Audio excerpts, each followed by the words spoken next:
Chris Ryan came into my life when he was 12 years old. And soon after I met him, we sort of adopted each other. He came to live with me until he moved to Methodist University.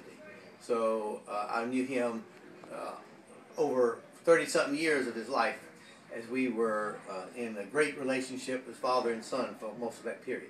Well, the time that he spent at Methodist University, I was so proud of him for the way that he developed the relationships with the faculty, staff, and students, the quality of program that he designed, and just hearing the testimonies of students after his death about how he impacted their lives was just very inspirational to hear over and over again. Exciting to see Chris here as Chris, his oldest son, and followed by Joshua and Caleb, who hopefully will make the decision to come here as well.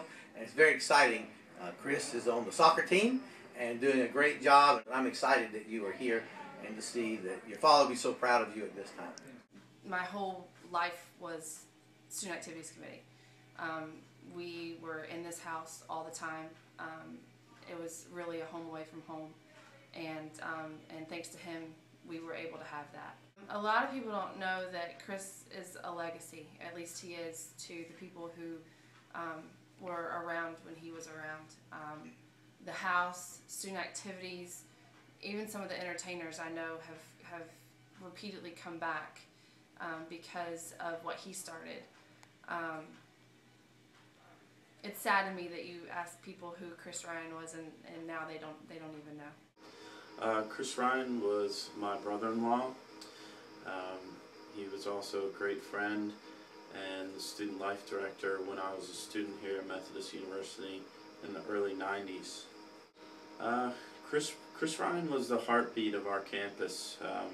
He organized all the events for the students and was really the first guy on campus that took care of me when I needed, a shoulder, when I needed a friend who was an administrator, but also, a real person. When I transferred here from East Carolina in 1998, I got involved with residence life and student activities.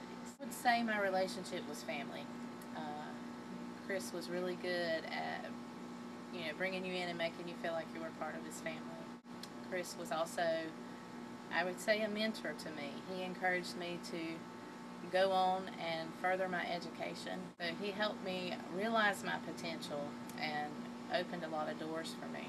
And I don't think that I would be where I am today without his encouragement. A lot of the coaches were a big part, and I think they valued that he took interest in the students and making sure students were able to take part in those activities. I think the neatest thing is, like you said, Christopher being in school here. I can remember we actually lived in Weaver dorm apartment until he was probably about 4 years old. And I can remember taking walks around the main circle, and he would be riding on a four-wheeler. And he would be in the dorms. Miss Maggie was one of the cleaning staff, and he would ride his little four-wheeler around in the lobby and just following her around everywhere she went. And we couldn't find him. We'd go stand at the end of the hallways up on Weaver dorm and just yell out. He'd be in somebody's room hanging out, eating, chilling, playing, having a good time. So this was our lives being on this campus. I think when you go away to school, especially if you're miles and miles, 2-3 states, even if you're from another country, Student Activities was an organization where everyone was involved. He always made sure summer break, you couldn't go home, well, they went on a trip, and the whole gang went, and they were a family. They did everything together, and I think that was the biggest thing to him, because he grew up in foster care himself. So for everybody to feel a valuable part was important to him.